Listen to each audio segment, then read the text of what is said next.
नमस्कार दोस्तों, NCERT audio books प्रस्तुत करते हैं कक्षा 6 की राजनीति विज्ञान की पाठ्य पुस्तक सामाजिक एवं राजनीतिक जीवन का 7वां अध्याय नगर प्रशासन। हमारे इस ऑडियो बुक की सफलता इस बात पर निर्भर करती है कि आप अपने आप को कल्पनाशील गतिविधियों और सवालों की मदद से सीखने और सीखने के दौरान अपने अनुभवों पर विचार करने का कितना अवसर देते हैं।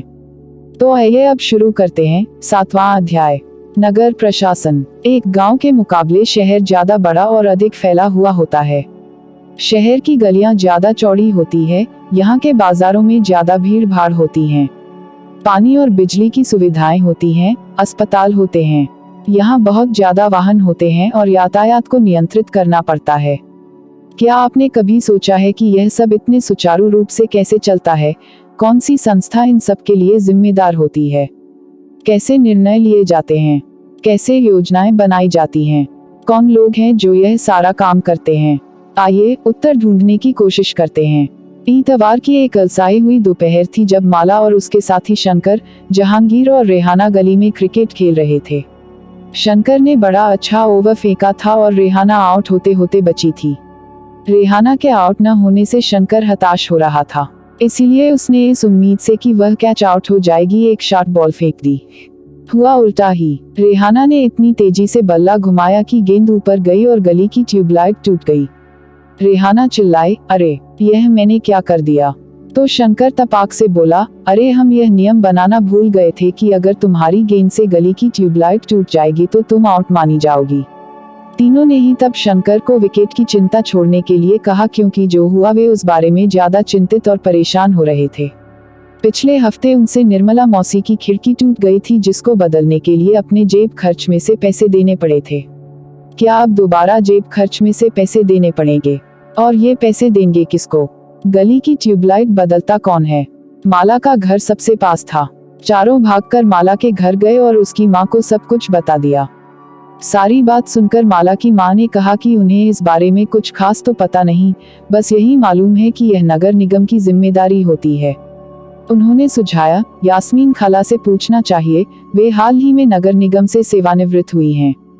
जाओ उनसे पूछ लो और माला, तुम जल्दी घर वापस आना। यास्मीन खाला उसी गली में रहती थीं और माला की माँ से उनकी बहुत अच्छी दोस्ती भी थी। चारों दौड़कर खाला के घर पहुंचे और जैसे ही उन्होंने दरवाजा खोला वे एक साथ पूरा किस्सा सुनाने लगे। उनका सवाल सुनकर यास्मीन खाला बड़े जोर से हंस पड़ी और बोली, कोई एक व्यक्ति नहीं है जिसको तुम पैसा दे सकते हो। एक बहुत बड़ी संस्था होती है जिसको नगर निगम कहते हैं। यह सड़कों पर रोशनी की व्यवस्था, कूड़ा इकट्ठा करने, पानी की सुविधा उपलब्ध कराने और सड़कों व बाजारों की सफाई का काम करती है। माला बोली, हाँ, मैंने नगर निगम के बारे में सुना है। मैंने शहर में बोर्ड देखे हैं जो नगर निगम द्वारा लोगों को मलेरिया के बारे में बताने के लिए लगाए जाते हैं। खाला बोली, तुम बिल्कुल सही कह रही हो। नगर निगम का काम यह सुनिश्चित करना भी है कि शहर में बीमारियां न फैलें। यह स्कूल स्थापित करता है और उन्हें चलाता है। शहर में दवाखाने और अस्पताल चलाता है। यह बाग बगीचों का रख रखाव भी करता है। उन्होंने आगे जोड़ा, हमारा पुणे शहर बहुत ही बड़ा शहर है और यहाँ नगर प्रशासन चलाने वाले संस्थान को नगर निगम कहते हैं। छोटे कस्बों में इसे नगर पालिका कहते हैं। निगम पार्षद एवं प्रशासनिक कर्मचारी। यास्मीन खाला, मुझे बड़ी उत्सुकता हो रही है कि यह फैसला लेता कौन है कि पार्क कहाँ बनाया जाए। जब आप नगर निगम में काम करती थीं तो क्या ऐसे मजेदार निर्णय भी लेने पड़ते थे? रेहाना ने पूछा। खाला ने जवाब दिया, नहीं रेहाना, मैं तो निगम के लेखा विभाग यानी अकाउंट में थी, बस लोगों की मासिक तनख्वाह की पर्चियां बनाती थी। चूंकि शहर का आकार बहुत बड़ा होता है, इसलिए नगर निगम को कई निर्णय लेने होते हैं। इसी तरह शहर को साफ रखने के लिए बहुत काम करना पड़ता है। ज्यादातर निगम पार्षद ही यह निर्णय लेते कि अस्पताल या पार्क कहाँ बनेगा। शहर को अलग अलग वार्डों में बांटा जाता है और हर वार्ड से एक पार्षद का चुनाव होता है। नगर निगम के कुछ निर्णय ऐसे होते हैं जो सारे शहर को प्रभावित करते हैं। ऐसे जटिल निर्णय पार्षदों के समूह द्वारा लिए जाते हैं। कुछ पार्षद मिलकर समितियां बनाते हैं जो विभिन्न मुद्दों पर विचार विमर्श करके निर्णय लेती हैं।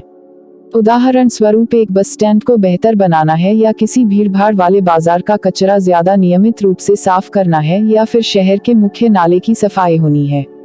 पार्षदों की समितियां ही पानी, कचरा जमा करने और सड़कों पर रोशनी आदि की व्यवस्था करती हैं। जब एक वार्ड के अंदर की समस्या होती है तो वार्ड के लोग पार्षद से संपर्क कर सकते हैं। उदाहरण के लिए अगर बिजली के खतरनाक तार लटक कर नीचे आ जाएं तो स्थानीय पार्षद बिजली विभाग के अधिकारियों से बात करने में मदद कर सकते हैं। जहां पार्षदों की समितियां एवं पार्षद विभिन्न मुद्दों पर निर्णय लेने का काम करते हैं, वहीं उन्हें लागू करने का काम आयुक्त यानी कमिश्नर और प्रशासनिक कर्मचारी करते हैं। आयुक्त और प्रशासनिक कर्मचारियों की सरकार द्वारा नियुक्ति की जाती है, जबकि पार्षद निर्वाचित होते हैं। तो नगर निगम में ये निर्णय लिए कैसे जाते हैं? रेहाना ने पूछा। वह कभी सोचना बंद ही नहीं करती। बच्चों के सवालों से खुश होते हुए यास्मीन खाला ने जवाब दिया, सारे वार्डों के पार्षद मिलते हैं और सबकी सम्मिलित राय से एक बजट बनाया जाता है। उसी बजट के अनुसार पैसा खर्च किया जाता है। पार्षद यह प्रयास करते हैं कि उनके वार्ड की विशिष्ट जरूरतें परिषद के सामने रखी जा सकें। फिर ये निर्णय प्रशासनिक कर्मचारियों द्वारा क्रियान्वित किए जाते हैं। खाला बड़ी खुश थी क्योंकि किसी बड़े व्यक्ति ने तो आज तक उनके काम के बारे में पूछा नहीं था। बच्चों के सवालों ने उन्हें अपने अनुभव बांटने का एक मौका दिया था। शंकर ने बड़ी उत्सुकता से पूछा, अपना शहर तो इतना बड़ा है, इसकी देखभाल के लिए बहुत लोगों की जरूरत पड़ती होगी। खाला, तब तो नगर निगम में ढेर सारे लोग काम करते होंगे। वह अब तक क्रिकेट के मैच और अपने अधूरे ओवर की बात बिल्कुल भूल चुका था। दरअसल शहर में काम को अलग अलग विभागों में बांट देते हैं। जैसे जल विभाग होता है, कचरा जमा करने का विभाग, उद्यानों की देखभाल का विभाग, सड़क व्यवस्था का विभाग इत्यादि। मैं नगर निगम के सफाई विभाग में थी, उसी के लेखा विभाग में हिसाब किताब का काम करती थी। खाला बड़े इत्मीनान से बता रही थी। फिर बच्चों के खाने के लिए रसोई से कबाब लाने चल पड़ी। जहांगीर ने रसोई में खड़े खड़े तेजी से अपने कबाब खा लिए, फिर ऊंची आवाज में वहीं से बोला, यास्मीन खाला, नगर निगम जिस कूड़े कचरे को इकट्ठा करता है वह जाता कहाँ है? बाकी बच्चे अभी कबाब खा ही रहे थे। यास्मीन खाला ने बताना शुरू किया, इस सवाल का जवाब बड़ा मजेदार है। जैसा कि तुम जानते हो, कचरा लगभग हर गली में ही फैला रहता है। पहले हमारे पड़ोस का भी यही हाल था, चारों तरफ कूड़ा फैला रहता था। अगर कूड़े को इकट्ठा करके हटाया न जाए तो मक्खियां भिनभिनाती रहती हैं और आसपास कुत्तों, चूहों का जमावड़ा हो जाता है। लोग इसकी बदबू से बीमार भी पड़ जाते हैं। एक और बुरी बात यह थी कि बच्चों ने गली में क्रिकेट खेलना छोड़ दिया था, क्योंकि उनके घर वालों को यही डर लगा रहता था कि गली में अधिक समय रहने से बच्चे बीमार न पड़ जाएं। नगर निगम को पैसा कहाँ से मिलता है? इतने सारे काम करने के लिए बहुत सारा पैसा चाहिए। निगम यह राशि अलग अलग तरीकों से इकट्ठा करता है। इस राशि का बड़ा भाग लोगों द्वारा दिए गए कर यानी टैक्स से आता है। कर वह राशि है जो लोग सरकार द्वारा उपलब्ध कराई गई सुविधाओं के लिए सरकार को देते हैं। जिन लोगों के अपने घर होते हैं उन्हें संपत्ति कर देना होता है और साथ ही पानी एवं अन्य सुविधाओं के लिए भी कर देना होता है। जितना बड़ा घर उतना ज्यादा कर। निगम के पास जितना पैसा आता है उसमें संपत्ति कर से केवल 25-30% पैसा ही आता है। शिक्षा पर भी कर लगता है। अगर आप किसी दुकान या होटल के मालिक हैं तो उस पर भी कर देना पड़ता है। अगली बार जब आप सिनेमा देखने जाएगा तो टिकट पर ध्यान से देखिएगा, हमें मनोरंजन के लिए भी कर देना पड़ता है। इस तरह अमीर लोग संपत्ति कर देते हैं, वहीं जनसंख्या का एक बड़ा हिस्सा सामान्य तरह के कर अधिक देता है। लोगों का विरोध। यास्मीन खाला ने अपनी बात जारी रखी, मोहल्ले की औरतें इन सबसे बड़ी नाराज थीं। वे सलाह लेने मेरे पास भी आई। मैंने उन्हें कहा कि मैं विभाग के किसी अधिकारी से इस मामले में बात करने की कोशिश करूंगी, मगर मैं भी निश्चित तौर पर यह बात नहीं कह सकती थी कि इसमें कितना समय लगेगा। इस पर गंगाबाई ने बताया कि हमें अपने वार्ड के पार्षद के पास इस समस्या को लेकर जाना चाहिए। आखिर वोट देकर उसे हमने चुना है, उसके सामने हमें विरोध प्रदर्शन करना चाहिए। गंगाबाई ने महिलाओं के एक छोटे समूह को इकट्ठा किया और पार्षद के घर पहुंच गईं। सभी औरतें घर के सामने जाकर नारे लगाने लगी। तब पार्षद घर के बाहर निकले और उन्होंने उनकी समस्या के बारे में पूछा। गंगाबाई ने अपने मोहल्ले की खराब हालत बयान की। पार्षद ने उन महिलाओं से वादा किया कि वे अगले दिन उनके साथ आयुक्त से मिलने जाएंगे। साथ ही उन्होंने गंगाबाई को मोहल्ले के सारे वयस्कों से एक अर्जी पर दस्तखत करवाने के लिए कहा। अर्जी यह थी कि उनके मोहल्ले से कचरा उठाने की नियमित व्यवस्था की जाए। उन्होंने सुझाव दिया कि कल आयुक्त से मिलने जाते समय स्थानीय सफाई अभियंता यानी इंजीनियर को भी साथ ले जाना अच्छा रहेगा। इससे फायदा होगा क्योंकि सफाई अभियंता भी आयुक्त को बता सकेगा कि हालत कितनी खराब है। उस दिन पूरी शाम बच्चे घर घर का चक्कर लगाते रहे ताकि अर्जी पर ज्यादा से ज्यादा परिवारों के लोगों के दस्तखत लिए जा सकें। अगली सुबह बहुत बड़ी संख्या में महिलाएं, पार्षद और सफाई अभियंता के साथ नगर निगम के दफ्तर गईं। आयुक्त पूरे समूह से मिले, पर वे बहाना बनाने लगे कि नगर निगम के पास पर्याप्त संख्या में ट्रक उपलब्ध नहीं हैं। गंगाबाई ने तपाक से कहा, लेकिन लगता है कि आपके पास अमीर इलाकों से कचरा उठाने के लिए पूरे ट्रक हैं। जहांगीर ने झट से कहा, इससे आयुक्त का तो मुंह ही बंद हो गया होगा। और नहीं तो क्या, उसने फौरन इंतजाम करने के लिए कहा। यास्मीन खाला ने बताया, गंगाबाई ने आयुक्त को चेतावनी दी कि अगर 2 दिन के अंदर काम नहीं हुआ तो नगर निगम के सामने बहुत बड़ी संख्या में महिलाएं धरने पर बैठ जाएंगी। तो क्या गलियों की सफाई हो गई? रेहाना ने झट से पूछा, जो कभी चीजों को अधूरा नहीं छोड़ती थी। 2 दिन तक कुछ भी नहीं हुआ। वो तो जब एक बहुत बड़े समूह ने विरोध प्रदर्शन किया, जोरदार नारे लगाए, तब जाकर बात बनी। अब मोहल्ले की सफाई नियमित रूप से होने लगी है। यह तो बिल्कुल बम्बईया सिनेमा की तरह सुखद अंत हुआ, माला ने कहा। वह अपने आप को नेतृत्व करने वाली गंगाबाई की भूमिका में देखने का सपना देख रही थी। सभी बच्चों को गंगाबाई की कहानी सुनकर बहुत मजा आया। उन्हें इसका आभास तो था ही कि मोहल्ले में गंगाबाई की खासी इज्जत थी और लोग उन्हें बहुत मानते थे, मगर उसका कारण उन्हें अब समझ में आया था। बच्चों ने खाला का शुक्रिया अदा किया और जाने के लिए उठ खड़े हुए। जाते जाते रेहाना ने कहा, खाला, बस एक आखिरी सवाल और है। घर पर अभी जो 2 कूड़ेदान हैं, वो भी क्या गंगाबाई का सुझाव था? खाला हंसने लगी, बोली, अरे नहीं नहीं, यह तो नगर निगम ने ही सुझाव दिया था कि हम खाने पीने और गलने वाली चीजों को एक कूड़ेदान में डालें और प्लास्टिक, कांच जैसी न गलने वाली चीजों को दूसरे कूड़ेदान में। जब हम अपने कचरे की छंटाई कर देते हैं तो निगम वालों का काम थोड़ा आसान हो जाता है। बच्चों ने इतने सारे सवालों का जवाब देने के लिए खाला का फिर से शुक्रिया अदा किया और टहलते हुए गली की तरफ चल पड़े। बहुत देर हो चुकी थी और उन्हें जल्दी से जल्दी घर पहुंचना था। आज हमेशा के मुकाबले गली में अंधेरा थोड़ा ज्यादा था। उन्होंने ऊपर देखा, फिर मुस्कुराते हुए एक दूसरे को देखा और वापस खाला के घर की तरफ दौड़ पड़े। खाला के सेवानिवृत्त होने के बाद से क्या क्या बदला है? यास्मीन खाला ने बच्चों को जो नहीं बताया वह यह है कि हाल के समय में पैसा बचाने के लिए कई नगर निगमों ने कचरा उठाने और उसे ठिकाने लगाने के लिए निजी ठेकेदार रख लिए हैं। इसको निजीकरण कहते हैं। इसका मतलब है कि जो काम पहले सरकारी कर्मचारी करते थे वे काम अब निजी कंपनियां करती हैं।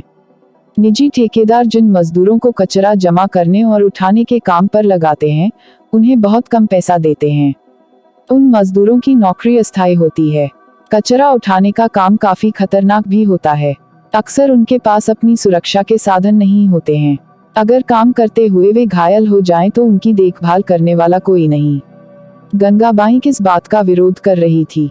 आपके हिसाब से गंगाबाई ने पार्षद के पास जाने की बात क्यों सोची? जब आयुक्त ने यह कहा कि शहर में ट्रकों की संख्या पर्याप्त नहीं है तो गंगाबाई ने क्या कहा? 1994 में सूरत शहर में भयंकर प्लेग फैला था। सूरत भारत के सबसे गंदे शहरों में एक था। लोग घरों का और होटलों का भी कूड़ा कचरा पास की नाली में या सड़क पर ही फेंक देते थे। इससे सफाई कर्मचारियों को कूड़ा कचरा उठाने तथा उसे ठिकाने लगाने में काफी मुश्किल होती थी। ऊपर से नगर निगम अपना काम नियमित रूप से नहीं कर रही थी, जिससे स्थिति और भी बदतर हो गई थी। प्लेग हवा के जरिए फैलता है।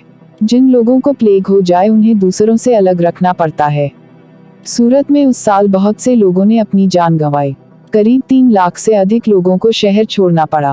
प्लेग के डर ने यह अनिवार्य कर दिया कि नगर निगम मुस्तैदी से काम करे। सारे शहर की अच्छी तरह से सफाई हुई। आज की तारीख में चंडीगढ़ के बाद भारत के सबसे साफ शहरों में दूसरा स्थान सूरत का है। क्या आप जानती हैं कि आपके मोहल्ले में कब और कितनी बार कूड़ा उठाया जाता है? क्या आपको लगता है कि सभी मोहल्लों में उतनी ही बार कूड़ा उठाया जाता है? यदि नहीं, तो क्यों? चर्चा करें। क्या आप जानते हैं कि सरकार आपके करों से ही सड़कें, पुल, पार्क एवं गलियों में बिजली इत्यादि की व्यवस्था करती है? अपने परिवार में इस बारे में बातचीत कीजिए और करों से मिलने वाले 3 अन्य लाभों की सूची बनाइए। अभ्यास। पहला सवाल, बच्चे यास्मीन खाला के घर पर क्यों गए? दूसरा सवाल, नगर निगम के कार्य शहर के निवासियों के जीवन को किस तरह प्रभावित करते हैं? ऐसे 4 तरीकों के बारे में लिखिए। तीसरा सवाल, नगर निगम पार्षद कौन होता है? चौथा सवाल, गंगाबाई ने क्या किया और क्यों? पांचवा सवाल, नगर निगम अपने काम के लिए धन कहां से प्राप्त करता है? छठा सवाल, चर्चा कीजिए। नीचे दिए गए चित्रों में कूड़ा इकट्ठा करने एवं उसको ठिकाने लगाने की विभिन्न विधियों को देखें। क, आपके विचार से कौन सी विधि कूड़े का निपटारण करने वाले व्यक्ति के लिए सुरक्षित है? ख, पहले चित्र में कूड़ा इकट्ठा करने का जो तरीका दिखाया गया है उसमें क्या क्या जोखिम है? ग, आप क्या सोचती हैं कि जो लोग नगर निगमों में काम करते हैं उनके पास अपने कूड़े के निपटारण की व्यवस्थित सुविधाएं क्यों नहीं हैं? सातवां सवाल, शहर में बहुत सारे लोग घरेलू नौकरों की तरह काम करते हैं और दूसरे के घरों को साफ रखते हैं। उसी तरह बहुत से लोग नगर निगम के लिए काम करते हैं और शहर को साफ सुथरा रखते हैं। इसके बावजूद जिन बस्तियों में वे रहते हैं वहां काफी गंदगी होती है।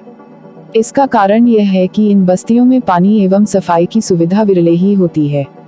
नगर निगम इसके लिए अक्सर बस्तीवासियों को ही दोषी ठहराती है कि जिस जमीन पर वे गरीब लोग अपना मकान बनाते हैं वह उनकी नहीं होती और न ही वे सरकार को कोई कर देते हैं।